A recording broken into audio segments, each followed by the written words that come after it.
Guys, welcome back to my channel Rajesh Yadari. So friends అందరూ ఎలా ఉన్నారు? బాగున్నారు అనుకున్నాను. సో గైస్, ఈ రోజు అయితే మాత్రం మనం ఒక బైక్ కానీ స్కూటీ కానీ ఏదైనా మనం ఇండియన్ రైల్వే పార్సల్ సర్వీసెస్ నుంచి ఎలా ఒక స్టేట్ నుంచి వేరే స్టేట్కి పంపాలో క్లియర్గా తెలుసుకుందాం అనమాట. సో వీడియో అయితే మాత్రం స్కిప్ చేయకుండా ఎండ్ వరకు చూడండి. And as well as channel ఇంకా ఎవరైనా సబ్స్క్రైబ్ చేసుకోకపోతే మాత్రం సబ్స్క్రైబ్ చేసుకోండి. సో ఎస్పెషల్లీ అంటే మన డిఫెన్స్ పీపుల్ కానీ పారామిలిటరీలో వర్క్ చేసిన వాళ్ళకి అంటే ఎవరికైనా పార్సల్ అనేది కన్ఫర్మ్. బట్ మనకేంటంటే కొద్దిగా ట్రాన్స్ఫర్లు ఫ్రీక్వెంట్గా ఉంటాయి కాబట్టి మనం ఫ్యామిలీ పర్మిషన్ అంటే ఇప్పుడు కూడా చాలామంది ట్రైనింగ్ అవుతున్నారు కదా, రేపు పొద్దున మీరు ఫ్యామిలీ పర్మిషన్స్ కూడా పెట్టుకుంటారు. అప్పుడైతే మాత్రం మీకు డెఫినెట్లీ ఉపయోగపడుతుంది అనమాట. సో ఎస్ఎస్సీ జీడీ సిపిఓ క్యాండిడేట్స్కి ఆర్పీఎఫ్ క్యాండిడేట్స్కి అయితే ఇవి తప్ప అనమాట. రెగ్యులర్గా ట్రాన్స్ఫర్స్ ఉంటాయి కాబట్టి ఫ్యామిలీ పర్మిషన్ మనం ఒక 1-2 ఇయర్స్కి ఒక్కోసారి పెడుతూ ఉంటాం కాబట్టి స్కూటీ కానీ బైక్ కానీ parcel service one of the easiest way అయితే మాత్రం చెప్తాను అనమాట.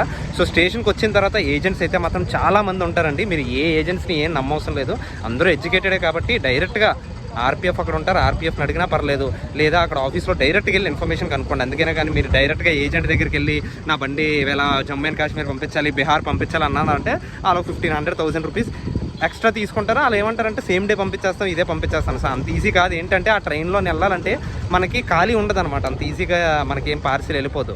సో ఒక 1-2 డేస్ మనకు టైం పడుతుంది అనమాట. మనం ఈరోజు పంపించాం అనుకోండి, రేపు ఎల్లుండికైనా లోడ్ అవ్వచ్చు అనమాట. సో అది డిపెండ్స్. ట్రైన్ ఒకవేళ ఖాళీగా వచ్చింది అనుకోండి, వెంటనే ఎక్కిచ్చేస్తారు. అంతేగాని మనం ఏజెంట్కి డబ్బులు ఇస్తేనే ఎక్కిస్తారా అని ఏం లేదు. సో వాళ్ళ జాబ్ అది. ఏజెంట్లు అయితే మాత్రం మీరు నమ్మొద్దు. సో రైల్వే డైరెక్ట్గా కౌంటర్లోకి వెళ్ళి ప్రాసెస్ ఎలా ఉందో మనం తెలుసుకుందాం.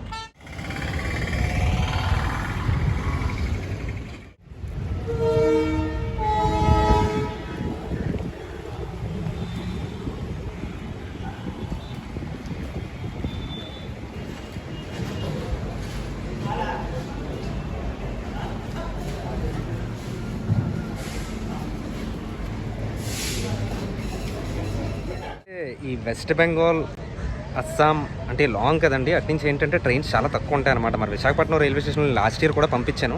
బట్ ఈసారి అయితే కొత్త రూల్ చెప్తున్నారనమాట. నాది రేపు ట్రైన్ అనమాట. రేపు 3 hours ముందే రావాలి, 4 hours ముందే రావాలి అని చెప్తున్నారనమాట. దానికి ఏంటంటే మన రెగ్యులర్ ట్రైన్స్ ఎప్పుడూ ఉండవండి. అంటే వీక్లీకి అంటే ఒక 3 ట్రైన్లు, రోజుకు 2 ట్రైన్లు, రోజుకు ఒకే ట్రైను, వెడ్నెస్డే ఆర్ థర్స్డే అయితే ఒకే ట్రైన్ ఉంటుంది అనమాట. ఆ ట్రైన్లో దేనికైనా వాళ్ళకి ఆ ఖాళీ పంపిస్తే ఆ ఖాళీలో ఎక్కిస్తారనమాట. బట్ వీళ్ళు ఏదో కొత్త రూల్ చెప్తున్నారు. నేను అడిగాను ఏ రూల్ ప్రకారంగా చెప్పారు సార్, ఓన్లీ 4 hours ముందే బండి మీరు తేవాలి లేకపోతే పంపించడం అంటే వాళ్ళు రూల్ ఏం చెప్పచ్చట్లేదు.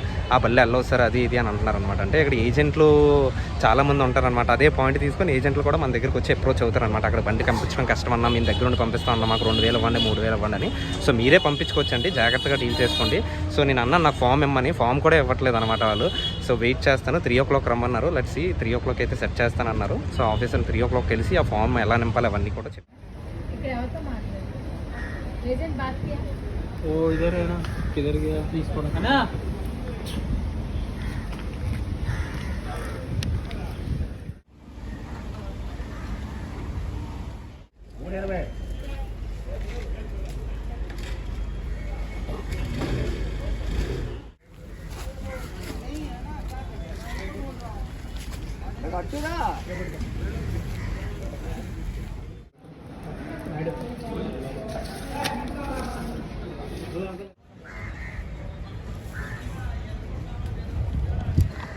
ఎస్ఎస్బి పీపుల్కి ఎస్పెషల్లీ చెప్తున్నాను. ఎందుకంటే మన తెలుగు స్టేట్స్ పోస్టింగ్స్ అన్నీ ఫస్ట్ పోస్టింగ్స్ అంటే ఇప్పుడు ఆల్రెడీ ట్రైనింగ్ అవుతుంది కదా, వాళ్ళ పోస్టింగ్స్ కూడా మనకి బీహారే పడుతుంది అనమాట.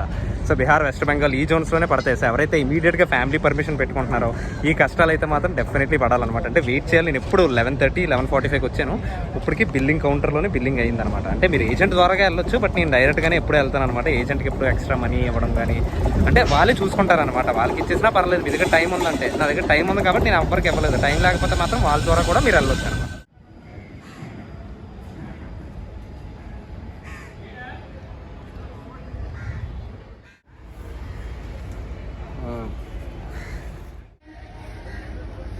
సో గైస్, మనకు ఆఫీసర్ అయితే ఇక్కడికి వచ్చి రాసేస్తారనమాట మనకి ఇచ్చిన బిల్లు. సో నాకు మొత్తం టోటల్ అయ్యింది 1833 అయ్యిందనమాట. Plus 470 scooty packing charges. So ఇక్కడ మనం క్రాస్ వెరిఫై చేసుకోవాలి. ఇక్కడ ఆర్ఆర్ నెంబర్ ఉంది కదండి, 2019 677-067. సో బోత్ ఆర్ మ్యాచింగ్ కాబట్టి చూద్దాం. మన సైడ్ వెస్ట్ బెంగాల్, ఈ బీహార్కి వెళ్ళే బండ్లు అయితే మాత్రం అస్సాం వెళ్ళే బండ్లు లేటే అవుతాయి. ఎందుకంటే ఆల్రెడీ ఫుల్ ప్యాకింగ్తో వస్తాయి అన్నమాట trains. So let's see how many days అవుతాయి. సో మనం రిక్వెస్ట్ రాసేటప్పుడు కూడా అలాగే రాసుకోవాలన్నమాట. అంటే ఇక్కడ ఐ కెన్ అండర్స్టాండ్ అని రాయాలన్నమాట. ఒకవేళ డిలే అయినా మన ట్రైన్స్కి నేను అండర్స్టాండ్ చేసుకోగలని రిక్వెస్ట్ రాస్తే ఇవ్వాలి ఆ ఫామ్ కిందనే. So let's see how many days. Part 2 video అయితే మాత్రం డెలివరీ వీడియో అప్లోడ్ చేస్తాను. ఇది పార్ట్ 1 వీడియో అనమాట, ఎలా బుక్ చేసుకోవాలి ఏంటి. సో మీరు డైరెక్ట్గా బుకింగ్ రావచ్చు, లేదా ఏజెంట్ ద్వారా అయినా బుకింగ్ చేసుకోవచ్చు. సో బయట మీకు అందరూ అడుగుతారు, మీరు వచ్చిన వెంటనే వాళ్ళే వస్తారు, 3-4 వస్తారు, ఎక్కడికి పంపించాలి ఏంటి అనేది. నాకంటే ప్రాసెస్ తెలుసు కాబట్టి, నా దగ్గర టైం ఉంది కాబట్టి నేను డైరెక్ట్లీ ఇక్కడికే వచ్చేసాను అనమాట.